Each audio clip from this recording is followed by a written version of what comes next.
자궁경부 세포 진단의 세 번째입니다. 이제 마지막 수업이 될 것 같은데요.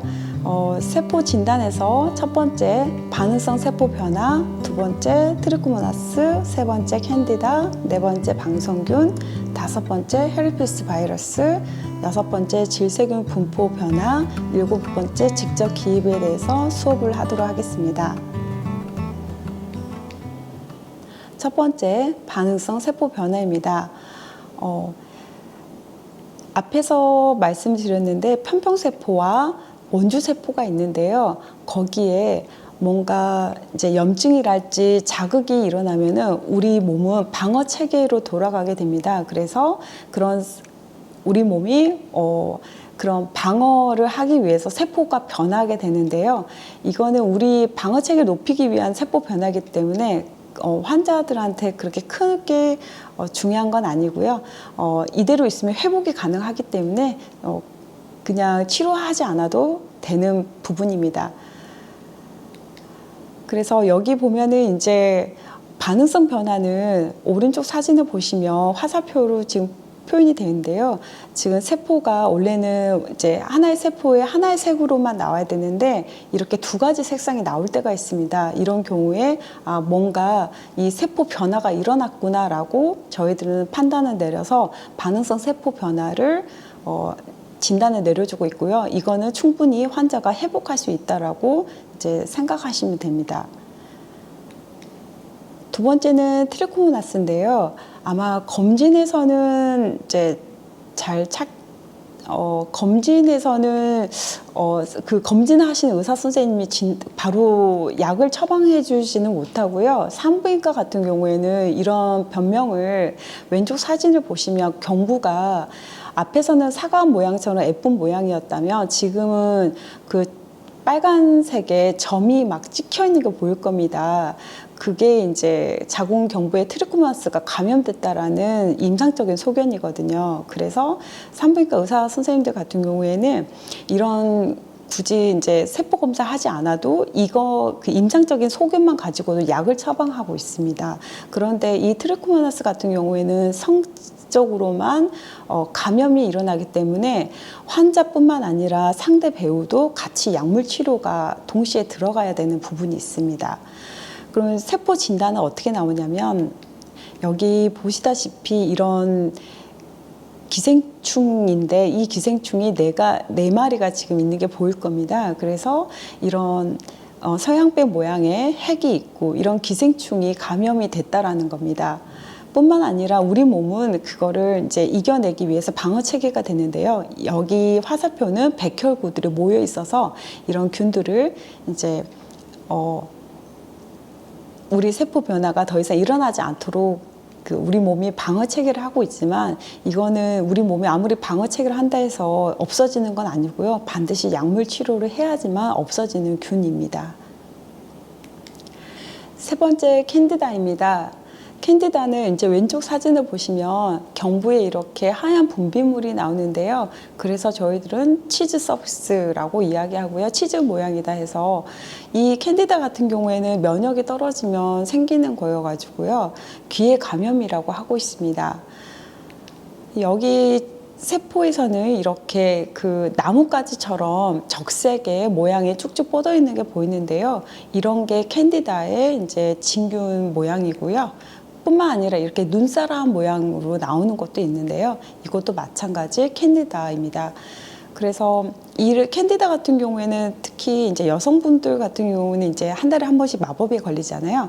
그런 이제 생리대로 인해서 그쪽이 이제 습하거든요. 그러다 보니까 이런 캔디다가 자주 발생되는 경우가 있습니다. 이런 경우에는 이것도 마찬가지 약물 좀 치료가 들어가야 되고요. 그리고 좀 씌워주는 게 가장 이 병을 빨리 치료할 수 있는 방법이 아닌가 싶습니다. 네 번째 방성균입니다. 이 방성균 같은 경우에는 이제 사실 여성 경부에서는 생기면 안 되는 건데요.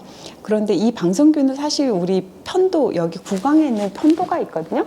여기 편도에는 이제 상재균으로 서식을 하고 있습니다. 그런데 이 여성 생식기에서 이런 방송균이 나왔다라는 거는 이제 자궁 내 피임 장치라는 게 있는데요. 그 착용한 환자한테서만 나타나는 양상입니다.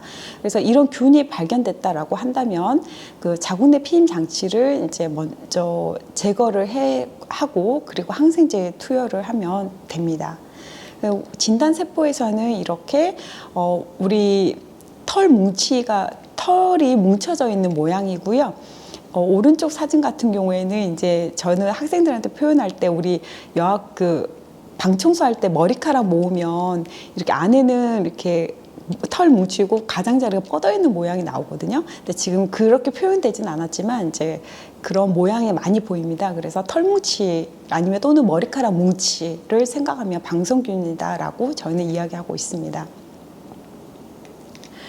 다섯 번째 헐페스 바이러스인데요. 이 헐페스 바이러스도 이제 두 가지 타입이 있는데요. 아마 그 여성 생식기나 가장 피곤하면 입이 헌다라고 표현하잖아요. 그게 사실은 헐페스 바이러스입니다. 그런데 그 헐페스 바이러스가 피부에 나냐 아니면 생식기에 나냐에 따라서 1형과 2형으로 나눠지는데요. 피부에 나는 거, 입술 근처에 나는 거는 1형이고요. 생식기에 나는 거는 이제 2형으로 보고 있습니다. 뿐만 아니라 대상포진도 아마 들어보셨잖아요. 그것도 마찬가지 헐페스의 종류입니다. 근데 이 헐페스는 이제 감염이 되면 우선은 자결감이 있고 그리고 냉소감이 있고 그러니까 좀 뜨겁고 가렵고 하는 양상이 있습니다. 그래서 근데 이런 경우는 특히 임신한 부부는 이 병에 걸렸다면은 아이를 자연분만 해서는 절대 안 됩니다. 자연분만 할 경우 아이가 눈이 멀 수가 있기 때문에 항상 바이러스에 걸리지 않도록 우리 몸을 면역을 키워야 될 것 같습니다.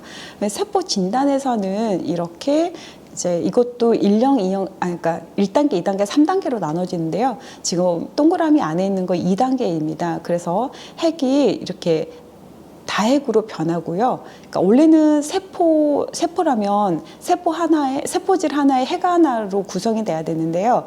여기는 세포 하나에 핵이 지금 여러 가지 핵으로 구성이 되어 있고요.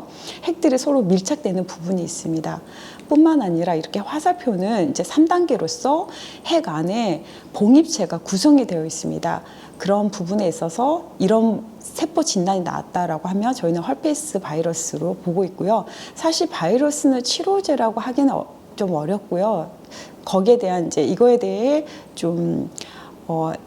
아까 뭐 자결감이랄지 냉소감 이런 걸 좀 없애줄 수 있는 방법으로 좀 약을 치료하고 있습니다.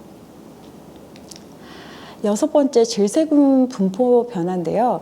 여성 생식기에서는 사실은 이제 유산균이라는 또는 젖산균이 사실 있습니다. 그래서 여성 생식기의 pH는 약산성입니다. 그래서 3.9에서 4.5로 pH가 구성이 되어 있는데요. 이제 거기에서 우리가 몸이 면역력이 떨어진다면 이런 그 상재균이 이제 없어지고 이런 구강균이라는 균들이 자라나게 됩니다.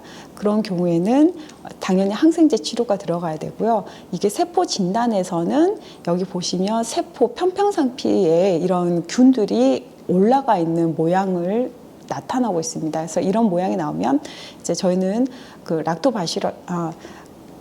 코코바시러스라고 진단을 내리고 있고 이거에 대해서 이제 항생제 치료를 권장하고 있습니다.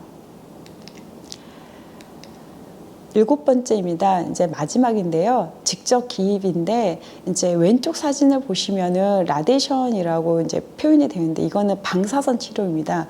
그래서 아마 이제 암 환자들이 우리가 자궁을 적출하고 나서 전이가 되지 않도록 그 항암 치료랄지 방사선 치료가 들어가고 있고요. 그래서 방사선 치료하면은 이런 정상 세포들도 변화가 있습니다.